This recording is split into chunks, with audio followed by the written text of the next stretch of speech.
Assalamualaikum warahmatullahi wabarakatuh. Selamat pagi anak-anak. Bagaimana kabar kalian semua? Semoga semua dalam keadaan sehat walafiat. Pada pagi hari ini kita akan belajar tema 7, subtema 2, pembelajaran 5. Apakah menjaga persatuan dan kesatuan hanya tugas pemimpin saja? Apa yang dapat kita lakukan untuk meningkatkan persatuan dan kesatuan? Kemarin kamu sudah membaca tentang kisah Sudin yang berangkat ke kota untuk mengikuti lomba pidato. Sudin harus berada di kota tersebut selama beberapa hari.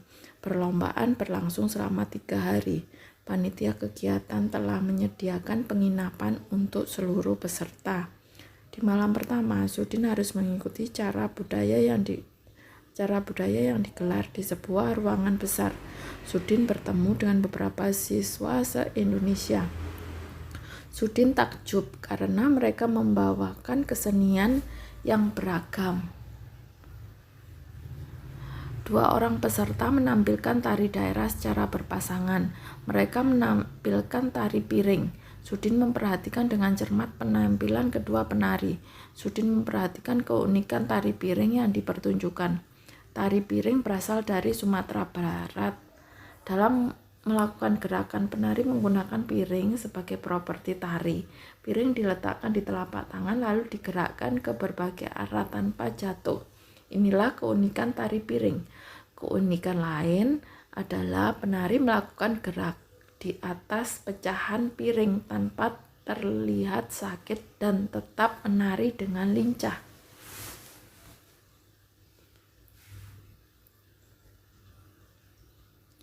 Pertunjukan tari terdiri atas beberapa unsur tari. Keunikan suatu tarian akibat dari keunikan dari unsur-unsur tari itu dibanding tari lain. Apa sajakah unsur tari itu? Unsur-unsur tari itu. Ayo membaca. Bacalah teks berikut. Unsur tari. Dalam tarian terdapat berbagai unsur yang saling mendukung, sehingga memunculkan perpaduan yang harmonis. Keharmonisan itu akan membuat sajian tari menjadi indah dan menarik. Unsur tari terdiri atas gerak, busana, dan tata rias properti dan iringan. 1. Gerak tari adalah serangkaian gerakan indah dari anggota tubuh yang dapat dinikmati oleh orang lain. Gerak tari diperagakan berdasarkan ruang, waktu, dan tenaga. Ciri khas gerak tari setiap daerah di Indonesia berbeda-beda. Gerak tari terdiri atas 2 macam, yaitu gerak murni dan gerak maknawi. Gerak tari murni yaitu gerak yang tidak mengandung arti tetapi tetap mementingkan keindahan. Sebaliknya, gerak tari maknawi mempunyai arti tertentu. 2. Tata busana. Tata busana tari meliputi semua pakaian yang dikenakan penari saat mempertunjukkan suatu karya tari di atas pentas, sesuai peran yang ditampilkan. Tata busana tari disesuaikan dengan konsep, tema, karakter, dan bentuk tarian. Tata busana membantu penonton menangkap ciri sebuah peran atau tokoh. Tata busana juga memperlihatkan kesesuaian hubungan antara peran dengan karakter tarian yang dibawakan. 3. Tata rias. Dalam mempertunjukkan suatu tarian, penari harus merias wajahnya. Alat-alat rias yang digunakan meliputi bedak, lipstik, pensil alis, dan perona mata, serta perona pipi. Tujuan rias wajah untuk mengubah tampilan wajah penari sesuai dengan jenis karakter tarian yang dibawakannya. Iringan tari. Iringan tari merupakan bunyi-bunyian yang mendukung suasana penampilan tari. Iringan tari dapat berupa permainan alat-alat musik modern atau tradisional. Iringan tari juga dapat berupa bunyi yang berasal dari gerakan tubuh, misalnya tepuk tangan, hentakan kaki, siulan, atau nyanyian.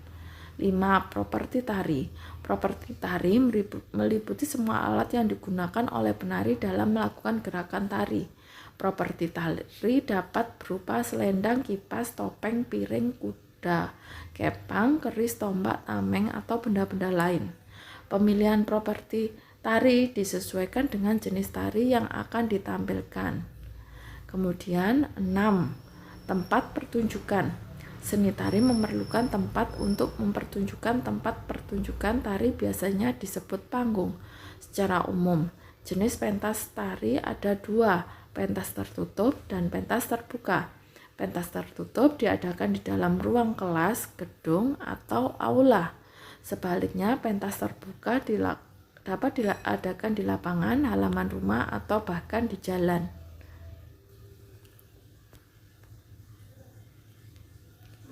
Kemudian, ayo mencoba. 1. Lihatlah sebuah video tari daerah yang dilakukan secara berpasangan. 2. Perhatikan keunikan unsur-unsur tari tersebut.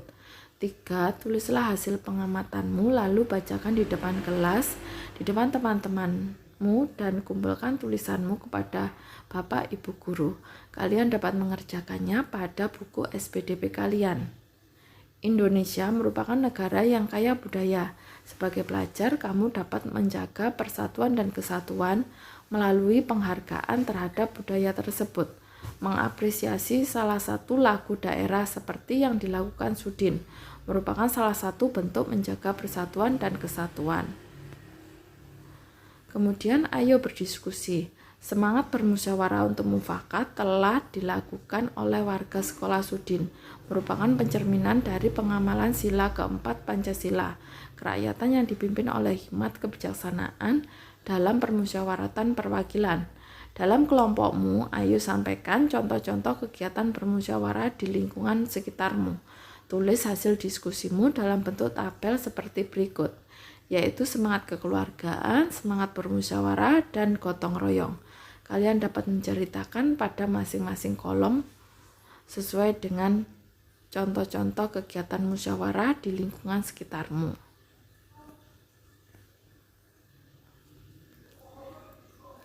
Dalam kehidupan di sekolah, bermusyawarah sangat penting. Kalian bisa bermusyawarah dalam berbagai kegiatan, namun ada kalanya kalian tidak dapat melakukan musyawarah.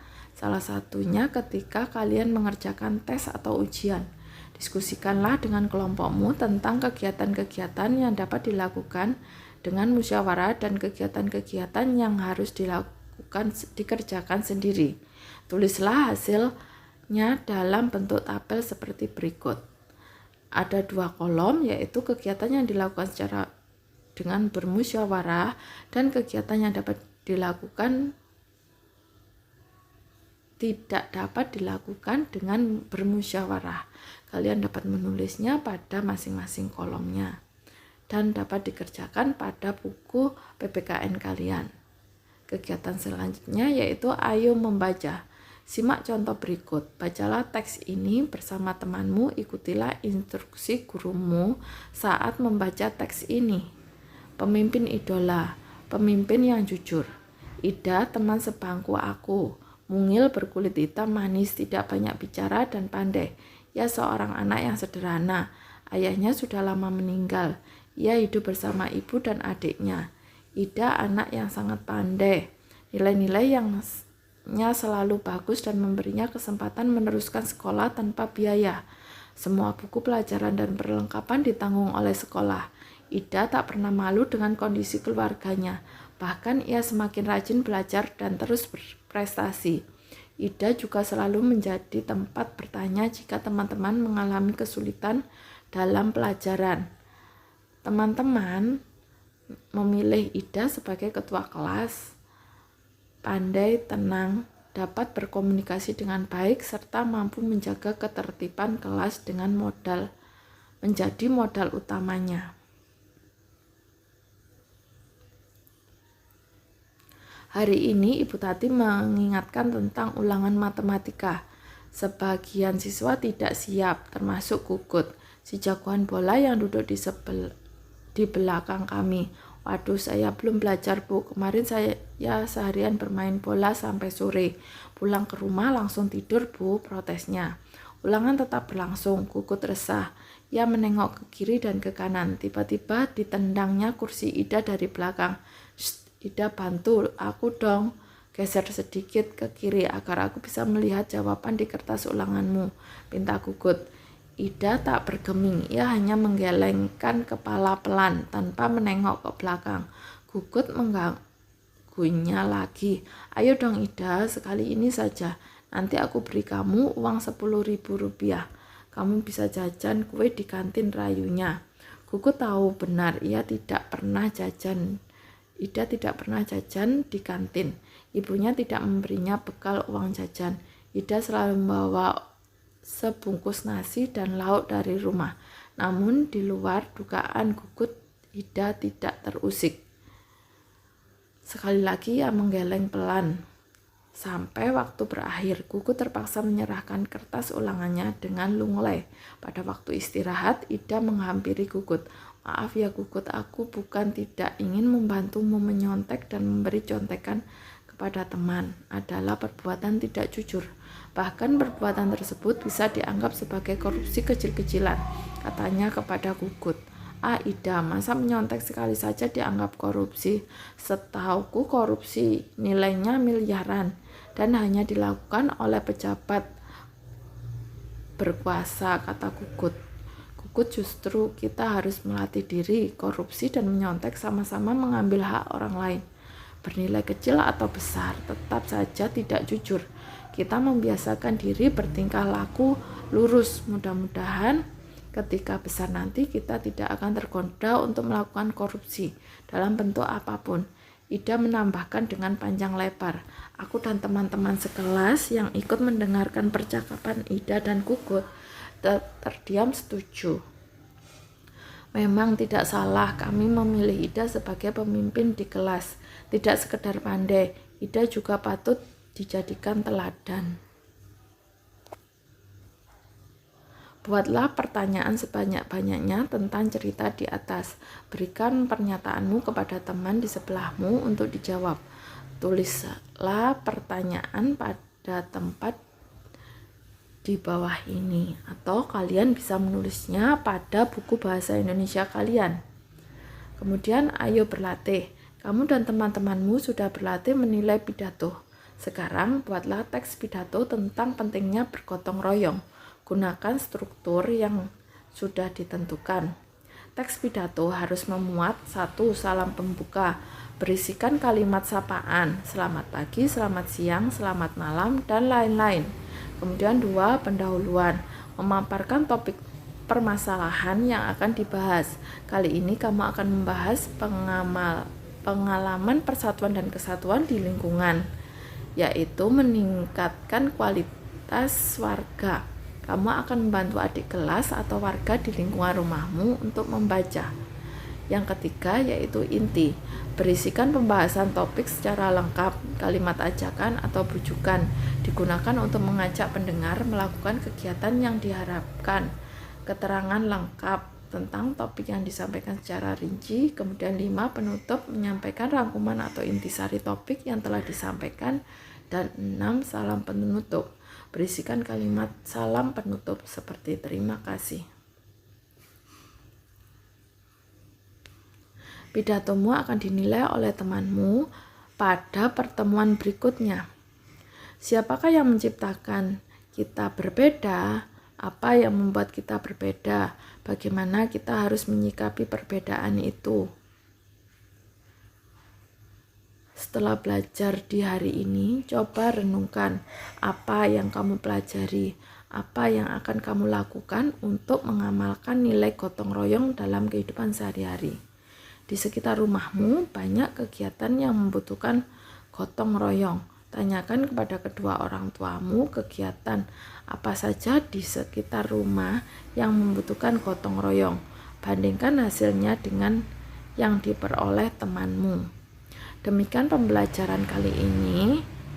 Semoga bermanfaat. Ibu akhiri. Wassalamualaikum warahmatullahi wabarakatuh.